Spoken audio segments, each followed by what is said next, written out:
And all the songs நாங்கள் release பண்ண இப்போ 5 பாட்டுமே ஒரு பாட்டு வந்து எனக்கு ரொம்ப பிடிக்கும். சிம்பு பாடியிருக்காரு. ஸோ அவர் ரொம்ப எஃபர்ட் எடுத்து சிம்புவை பாட வச்சு எல்லாம் பண்ணி அவருக்கும் ரொம்ப பிடிக்கும். பட் அந்த பாட்டு வரும்போது கொஞ்சம் ரசிகர்கள் வந்து என்ன இது பாட்டு ஆகி இப்படி இருக்குது, இது என்ன இது படத்துலேருந்து தூக்கி இப்படிலாம் சொன்னாங்க. நான் அதுக்கு முன்னாடியே வந்து படத்தில் அது ப்ளேஸ் பண்ணுற ஐடியாவில் இல்லை. ஏன்னா அது வர இடத்துல அந்த பாட்டு வேணாம் அப்படின்னு நினச்சேன் நான்.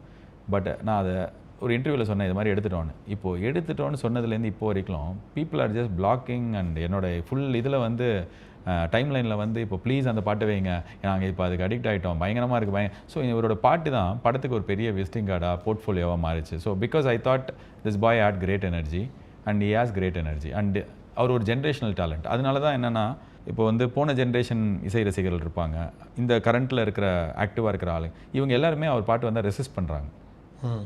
இது எப்படிப்பட்ட ரெசிஸ்டன்ஸ்னால் ஏங்க ஏஆர் ரஹ்மான்லாம் என்ன இளையராஜா பாட்டெல்லாம் இப்படி இளையராஜா தாங்க அப்படின்னு சொல்கிற உங்கள் மாதிரி இப்போ ஏங்க அதெல்லாம் என்னங்க இப்போ அனிருத் என்னங்க ஏஆர் ரஹ்மான் பாட்டு தாங்க இப்போ பாருங்க தெளிவாக இப்போ அனிருத் பாட்டு அப்படி அதே ஒரு ஜென்ரேஷனல் ஷிஃப்டாக ஐ ஃபீல் சாய் அபியங்கருக்கும் வரும்போது ஃபஸ்ட்டு ரெசிஸ்டன்ஸ் இருக்குது. இது எந்த ஜென்ரேஷன்னா current audience and previous generation. ஆனால் அதே அடுத்த ஜென்ரேஷனில் இருக்கிறவங்க அவங்களுக்கு அது ரொம்ப ஃப்ரெஷ்ஷாக இருக்கும். ஏன்னா அவங்க அக்செப்ட் பண்ணிக்கிட்டாங்க.